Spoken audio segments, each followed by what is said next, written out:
újkorban a levéltárak elzárva védték a jogbiztosító íratokat. A török hódoltságot és a Rákóczi-féle szabadságharcot követő vármegyei közigazgatás 1723 évi újjászervezését követően alakultak ki a jelenlegi levéltárak ősei. Szükségességét a megye, város és különböző települések mindenkori gazdasági, politikai, jogi, közigazgatási viszonyrendszerre indokolta, amelyeknek írásban foglalt szabályozó normáit hitelesített okmányokban rögzítették.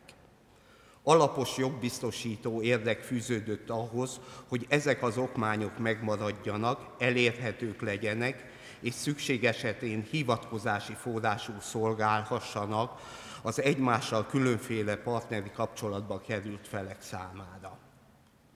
A megyei, városi, községi élet változásait hülyen visszatükrözik a régi közgyűlés és tanácsülési jegyzőkönyvek, illetve az egyéb íratfajták, hatósági, közigazgatási és bírósági iratok, adófőkönyvek, adásvételi és haszonbérleti szerződések, végrendeletek, örökbefogadások, különböző szerződések, stb.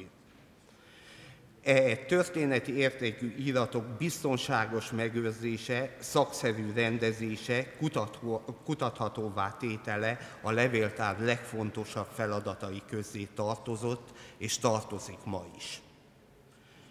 Itt most a szűkebb pátriánban a Csongrád megyei levéltár kialakulásáról szeretnék néhány gondolatot elmondani. Csongrád vármegye középkori levéltára Fülek 1682 évi ostroma alkalmával megsemmisült.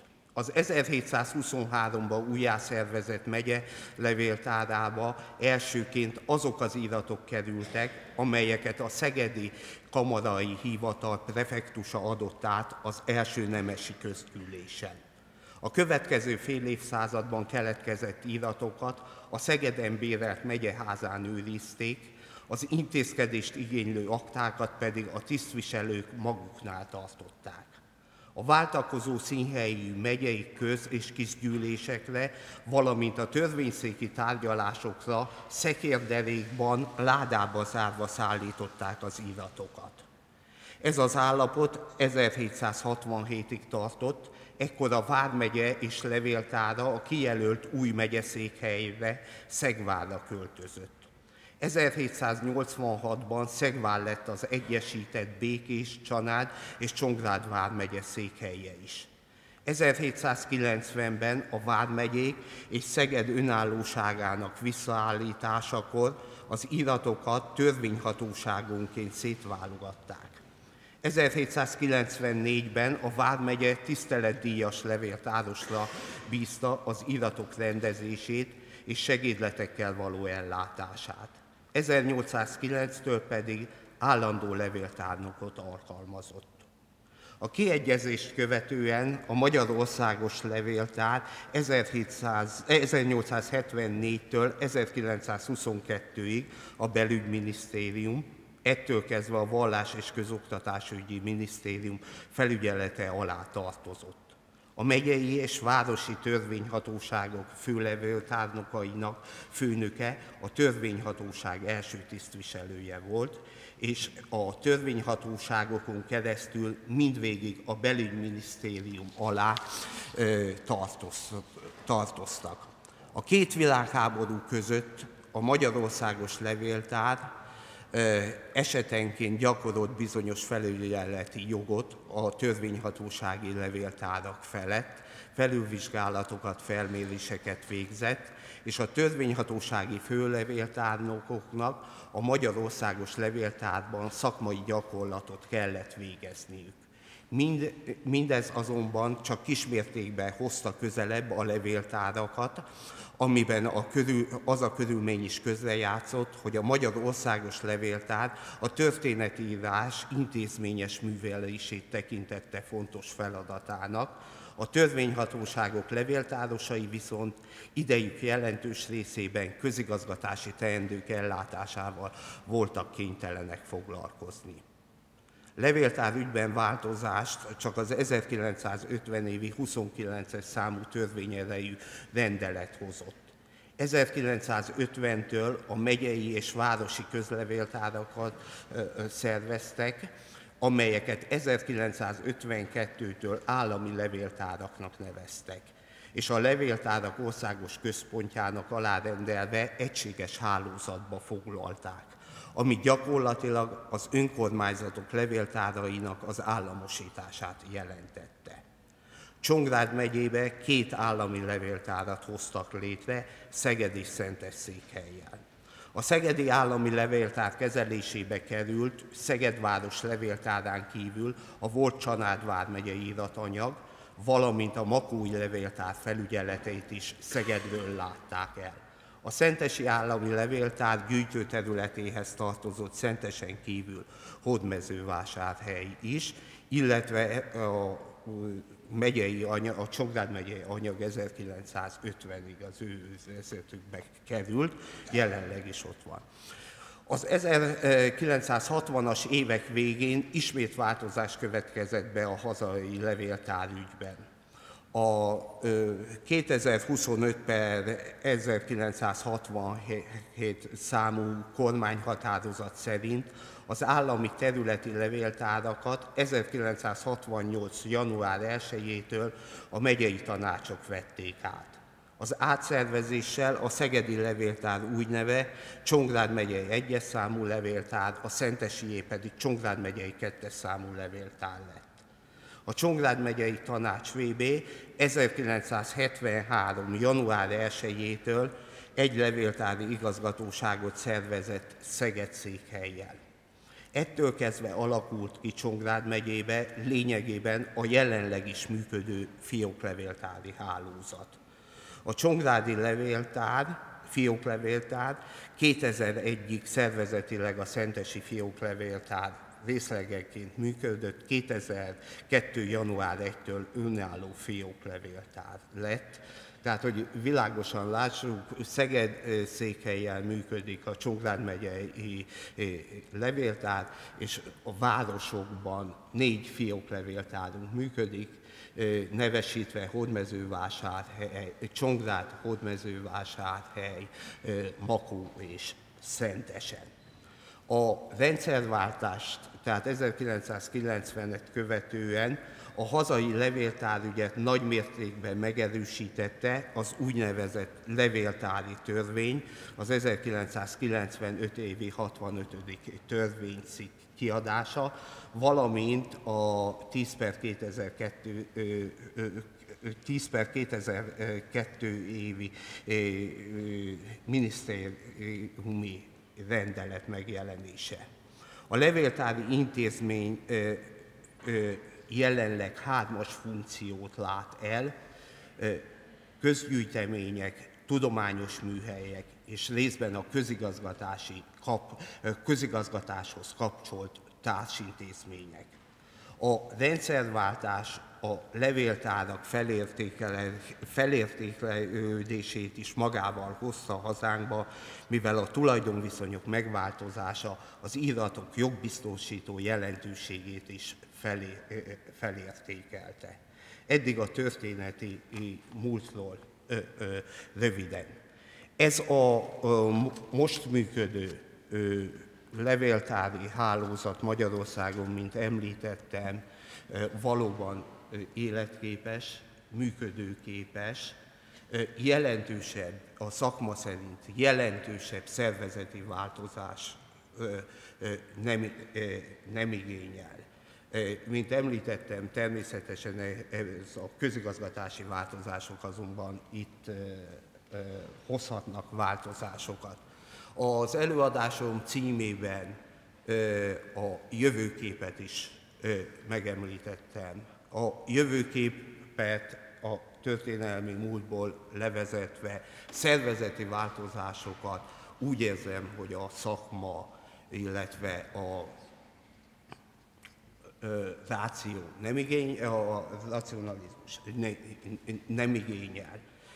Nyilvánvaló, hogy a kor kihívásainak a levéltárnak meg kell felelni. Én ebben részletekben most nem mennék bele, ugyanis egy következő előadáson, amit Kenyeres István kollégám, a fővárosi levéltár főigazgató helyettese fog megtartani, részleteiben el fogja mondani a szolgáltató levéltárral kapcsolatos kihívásokat, illetve a levéltár jövőképét, illetve ki fog előadásába térni az e-archívummal kapcsolatos dolgokra is, ami nyilvánvaló, hogy ebben a hatalmas informatikai robbanásban a levéltáraknak ennek a kihívásnak is meg kell, hogy feleljenek. Köszönöm megtisztelő figyelmüket!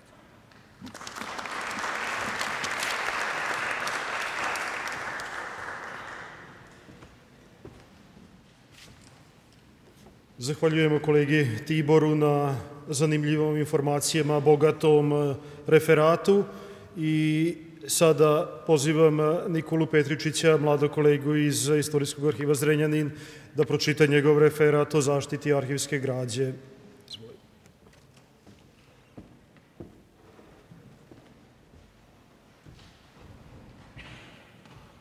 Dobar dan svima.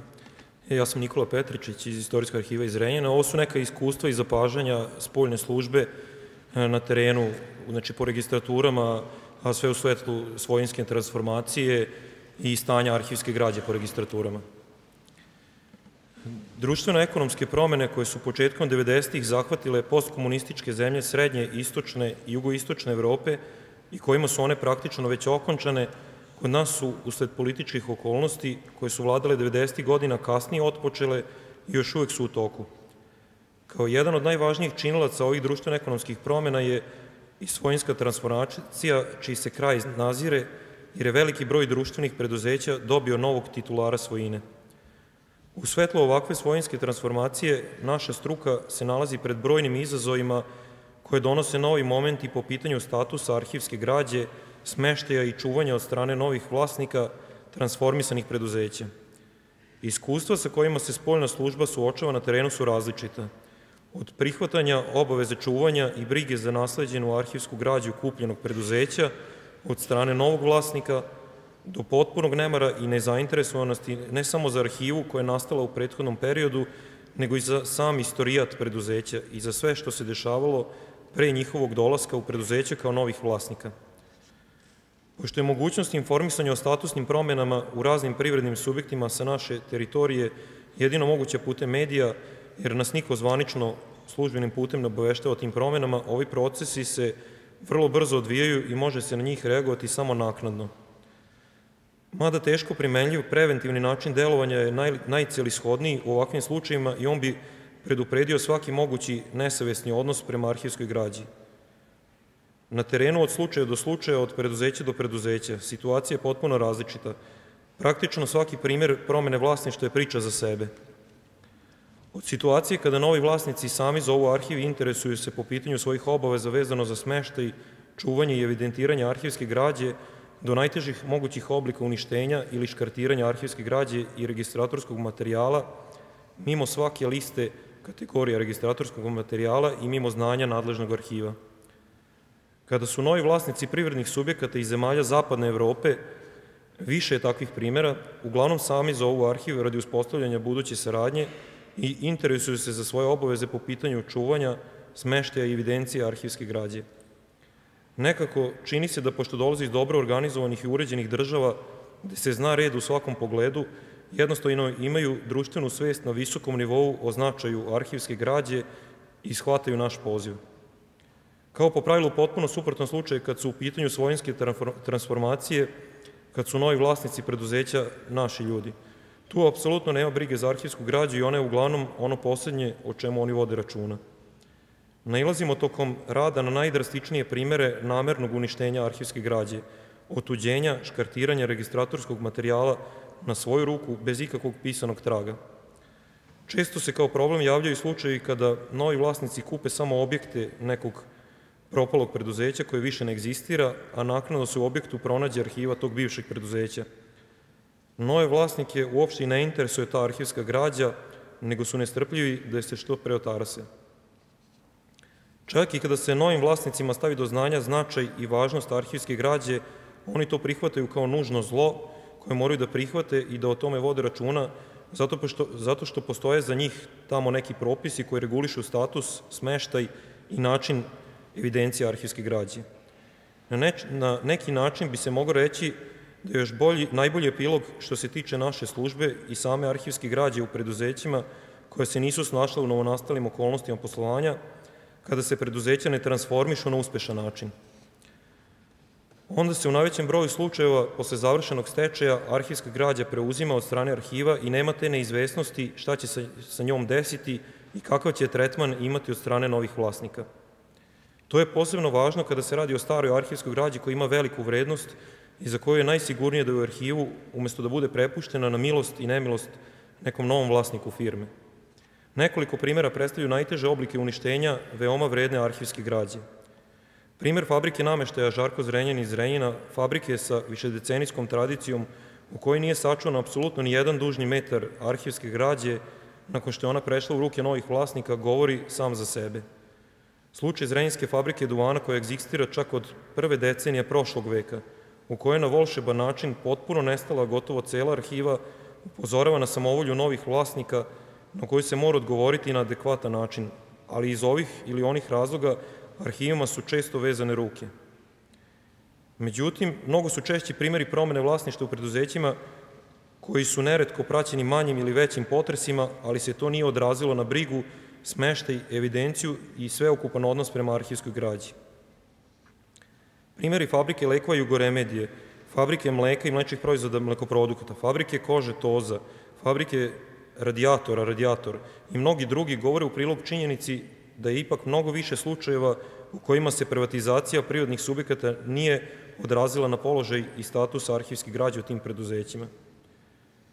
S obzirom da je masovna privatizacija kod nas kasnila zbog događaja iz 90. godina, mogli su se izvući pouke iz zemalja koje su završile svoj tranzicioni period i iskoristiti iskustva sa njihovih primjera privatizacije preduzeća i postupanja sa arhivskom građom u takvim slučajima. Međutim, pošto se naša zemlja još uvijek bavi rešavanjem nekih suštinskih državotvornih pitanja, nije se ni moglo očekivati da se može usredsrediti na rešavanje stanja u našoj oblasti, kulturi. Danas, kada su ove velike društvene reforme, uključujući samu svojinsku transformaciju, već na izmaku, arhivska služba je ispratila sam proces transformacije onako kako je u objektivno datim okolnostima jedino i mogla. U opštem stanju društvenog sloma i raznih tragičnih događaja koji su nas ne tako davno zadesili, još se može i reći da je uz ređe primjere oštećenja i uništenja arhivske građe od strane novih vlasnika privatizovanih preduzeća, ipak u celini gledano arhivska građa opstala na terenu i da je sačuvana u bezbednom stanju. Na arhivima je zadatak da u narednom periodu nastave da insistiraju na afirmaciji svog statusa i položaja u društvu i podizanju društvene svesti o značaju arhivske građe kao jednog od svedočanstava vremena koje su za nama i koje će biti za nama.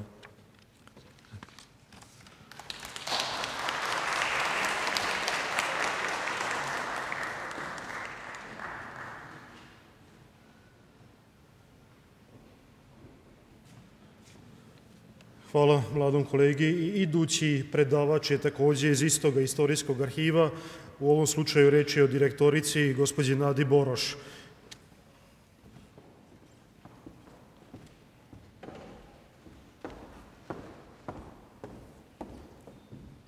Dobar dan svima.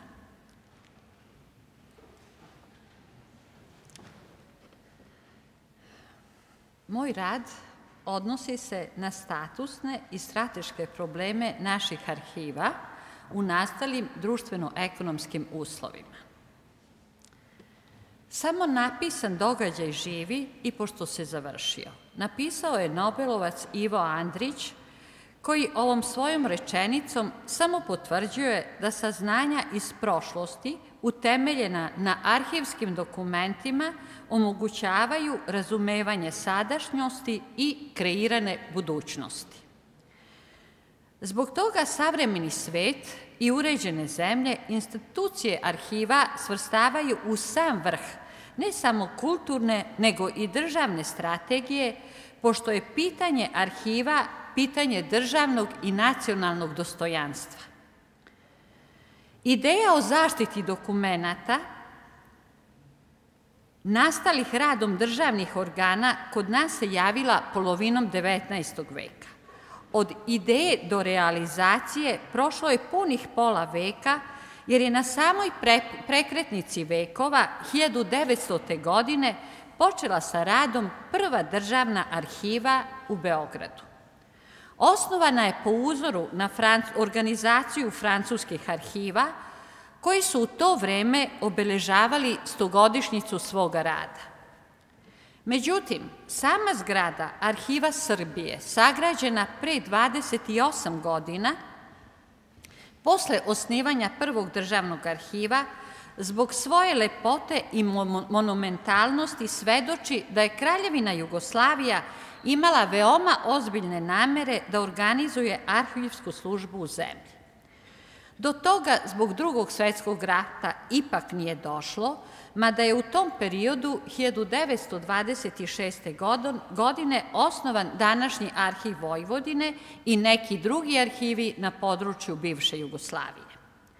U posleratnom periodu, u vreme stvaranja i izgradnje nove socijalističke Jugoslavije, ustrojena je arhivska služba na području cele zemlje. Osnovan je Državni arhiv Federativne Narodne Republike Jugoslavije, republički arhivi, pokrajinski, gradski, međuopštinski, kao i arhivi pojedinih državnih ustanova i institucija. To je uticalo na stvaranje osnova za razvoj jednoobrazne arhivske službe Jugoslavije. Ona nije u potpunosti zaživela, ali za koordinaciju rada između arhiva postojao je Glavni arhivski savet Jugoslavije, kao i Republički arhivski saveti, koji su, koordinirajući rad u arhivima, donosili uputstva i preporuke i druge smernice za stručne poslove. Većina arhiva u zemlji je poštovala stručna uputstva, pa se donekle uspostavila i jednoobraznost rada, ili, ukoliko je dolazilo do odstupanja, imao se u vidu rad arhiva koji ih nisu u potpunosti poštovali. Česti zajednički stručni sastanci, kongresi arhivskih radnika Jugoslavije, seminari, savetovanja i drugi vidovi saradnje koristili su za razmeni iskustava na zajedničkim arhivskim poslovima. Tanošnu nit jednoobraznog razvoja arhivske službe Jugoslavije prekinule su nesrećne 90. godine 20. veka, koje su unazadile arhivsku službu zemlje Srbije, otrgle je iz međunarodnih arhivskih asocijacija i vratile je za nekoliko godina unazad. Na početku 21. veka ona se ponovo našla na početku svog razvojnog puta. Danas ona radi uglavnom koristeći stručna iskustva iz 80. godina prošlog veka, mada se poslednjih godina čine napori da se osavremeni rad u arhivima i uspostave pokidane veze sa arhivima u okruženju, Evropi i svetu. Nasleđena organizacija arhivske službe donekle je izmenjena usvajanjem zakona o utvrđenju određenih nadležnosti autonomne pokrajine Vojvodine, poznatije kao Omnibus, od juna 2002. godine, kojim je Arhivu Vojvodine vraćena matičnost. Ta činjenica omogućila je obnovu Društva arhivskih radnika Vojvodine, koje u okviru svojih statutarnih mogućnosti radi na osavremenjavanju stručnog rada, kao i na povezivanju sa strukovnim udruženjima u okruženju. Krajem 2006. godine, zajedno sa Arhivom Vojvodine, organizovano je dvodnevno međunarodno savetovanje u Novom Sadu, na kojem su razmenjena iskustva na sređivanju arhivskih fondova iz oblasti pravosuđa. Na istom savetovanju predstavljeni su prvi put kod nas dva stručna arhivska standarda koje se u svetskoj arhivistici primenjuju više od 10 godina. Prvi je ISAD ili opšti međunarodni standard za opis arhivske građe, drugi je ISAR, međunarodni standard arhivskog normativnog zapisa za pravna, fizička lica i porodice. Međutim, koliko je meni poznato, oni se veoma slabo primenjuju u našim arhivima. Izuzetak je samo Arhiv grada Beograda i još poneki arhivi u Vojvodini. Matična služba Arhiva Vojvodine napravila je još jedan korak unapred. Posle uspešnih diskusija i razmene iskustava izdala je uputstvo za izradu analitičkog inventara u elektronskom obliku. Na njemu treba uraditi još neke izmene, ali ono je primenljivo i koristi ga veći broj vojvođanskih arhiva. Međutim, veliki problem srpske arhivistike predstavlja nedostatak obrazovnih institucija za školovanje arhivskog kadra. U većini arhiva dolazi do smene generacije, odlaze iskusni arhivski radnici koje zamenjuju neobučene mlade kolege. Arhivske ustanove prepuštene su same sebi da osposobljavaju i obučavaju nove radnike. Neki arhivi nisu u mogućnosti da obave taj posao zbog nedostatka odlazećeg starog stručnog kadra. Posledice takvog stanja veoma su primetne kod pojedinih arhiva jer se zapostavlja osnovna stručna delatnost u odnosu na sporedne kao što je izložbena delatnost, sređivanje registratura van arhiva, izdavaštvo ili se pak radi veoma malo. Pored stručnih, arhivi nailaze i na velike probleme po pitanju statusa. U Srbiji se matičnih arhiva Srbije i Vojvodine i gradskih arhiva sa jasno naznačenim osnivačima, u drugim arhivima ne postoji akt o osnivanju arhiva ili je on zastareo i ne odgovara promenama nastalim posle 2000. godine. Koliko je status arhiva nejasan i nedefinisan, najbolje nam govori rešenje Ministarstva kulture i javnog informisanja od 27.12.2002. godine, kada je odlučeno da svi regionalni arhivi koji su se do tada jednoobrazno finansirali preko Ministarstva kulture pređu na budžete opština. Taj potez Vlade Srbije bio je dodatni šamar za arhivsku službu, jer mnoge opštine nisu bile spremne da prihvate još jednu neprofitabilnu kulturnu ustanovu. Iako se arhivska služba danas donekle konsolidovala u mnogim arhivima, posledice ovakvog finansiranja osjećaju se i danas. Svaka arhivska ustanova u ovim nestatusnim uslovima dovija se kako najbolje zna i ume, a zavisi uglavnom od rukovodstva opštine ili grada koje je finansira i sposobnosti rukovodioca da obezbedi sredstva kako za plate, tako i za opremu. Kao primer navela bih poslednju uredbu Vlade Srbije o izmenama i dopunama uredbe o koeficijentima za obračun i isplatu plata zaposlenih u javnim službama, koju je Vlada donela 23. maja ove godine, a koja se ni danas ne primenjuje u velikom broju arhiva, kao da ne obavezuje finansijere da je poštuju. Zbog nerešenog osnivačkog statusa, arhivi nemaju instrumente za primenu uredbe mimo volje i želje finansijera. Slično je i sa naplatom zaostalih dugova od opština koje finansiraju programske aktivnosti i delimično materijalne troškove arhiva. Sve se svodi na sposobnost direktora da naplati dugove. Ukoliko uspe, dobro je. Ukoliko ne uspe, opet je dobro. Niti ih ko proziva, niti zamera što ne ispunjavaju svoju zakonsku obavezu prema arhivima. Zbog toga možemo zaključiti da država mora rešiti status arhiva i obaveze osnivača, jer oni ne smeju biti prepušteni ničijoj pojedinačnoj volji. Pri određivanju statusa arhiva država mora da potvrdi njihov značaj i sagleda mogućnost da arhivi ne ostanu samo ustanove kulture, nego da postanu i državni organi. Naša je želja da ih finansira država i da se ona o njima brine, ali uz jasno definisan status.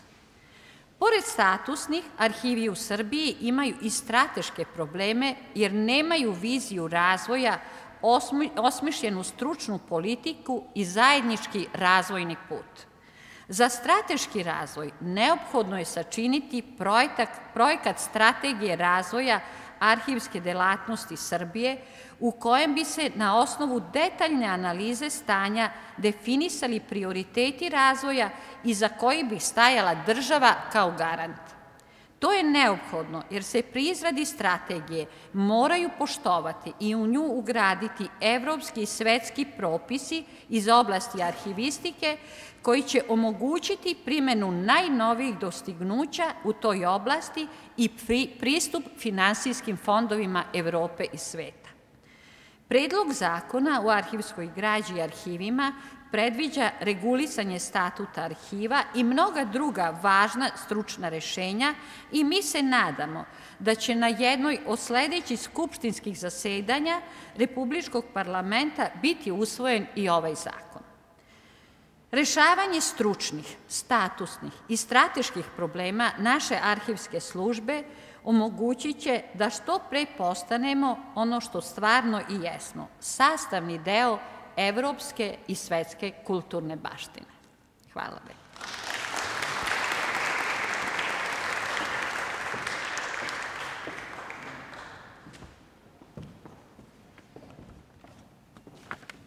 Zahvaljujemo koleginici na informativnom, pomalo kritičkom, ali i izlaganju koje predlaže nekakva rešenja za našu struku. I sada najavljujem zadnje predavanje u ovom prvom poluvremenu, da tako kažem, ovog našeg sastanka. Pozivam kolegu zamenika direktora, generalnog direktora Gradskog arhiva iz Budimpešte, gospodina Ištvana Kenjereša, da pročita svoj referat Uslužna delatnost arhiva u Mađarskoj.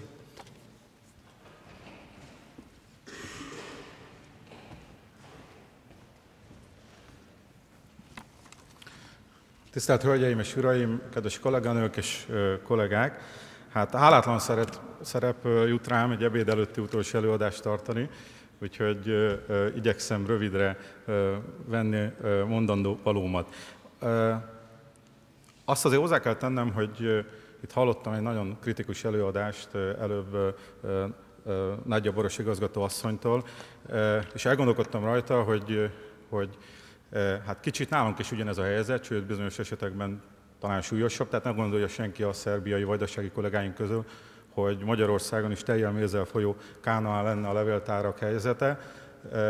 Egyrészt, másrészt, amiről én beszélni fogok, az is egyfajta jövőkép, de egy fontos dolgot egyáltalán nem érintek, mert nem érinthetek, ez az intézményrendszer kérdés, amiről délután lesz egy előadás, mert komoly problémák mutatkoznak, az ezzel szorosan összefüggő finanszírozási kérdések, ami nálunk is legalább olyan súlyos mértékben merül föl, és például a levéltári raktárhiányról, amikor egymás között beszélünk, mindig ez szokott lenni nekünk a legsúlyosabb problémánk, a fizetéseinken kívül, ami látszik, hogy itt is probléma. Amiről én beszélek, az egy most körvonalazódó egyfajta jövőkép, ami mondom hangsúlyozottan ezeket a területeket nem érinti, ami egyébként az általános levéltárnak a legfontosabb problémáit jelenti. Viszont úgy gondolom, hogy lehet, hogy esetleg bizonyos elemeit tudják szerbiai kollégáink is hasznosítani. Ez a bizonyos szolgáltató levéltár koncepció, ez tulajdonképpen, hát ha vissza akarok menni az időbe, akkor olyan 2004-et jelölném meg kezdő évnek, amikor valami fajta igény megfogalmazódik. Sajátos módon ez a kormányzat részéről és a levéltárak nélkül fogalmazódik meg ez az igény. Amire utalok, az egy bizonyos kormányzati stratégiai alapdokumentum, ez a Magyar Információs Társadalom Stratégia, ezt 2004-ben fogadta el a magyar kormány, amiben tulajdonképpen új szolgáltatások bevezetését irányozta elő, és ehhez megpróbált feladatokat hozzárendelni, és hát nyilvánvalóan az akkor már EU tag Magyarország kapcsán az EU forrásokat szerette volna hozzárendelni. Csak néhány fontos elemét emelném ki, ami a mi szempontunkból érdekes. Ugye nyilvánvalóan itt az információs társadalom kapcsán itt elsősorban az infokommunikációs eszközök fejlesztésére helyezte a hangsúlyt a kormány, de ebben a stratégiai alapdokumentumban szerepel a kultúra és a nyelv megőrzése, mint fő cél, amit ezekkel az eszközökkel biztosítani kell, illetve a hatékony szolgáltató közigazgatás megteremtése. Tehát meghatározza tulajdonképpen a szolgáltató állam definícióját is, és hogy milyen fő célkitűzéseket kell e tekintetben megvalósítani. Ami levéltári szempontból számunkra érdekes volt ebből, az két úgynevezett főirány, mert főirányokat határoztak meg ebben a kormányzati dokumentumban. Az egyik a közigazgatás főirány, ami kimondja a szolgáltató állam megvalósításának a feladatát, mi elsősorban az ügyintézés korszerűsítésére vonatkozik, és hát hogy a lakosságok széles köre által elérhető szolgáltatás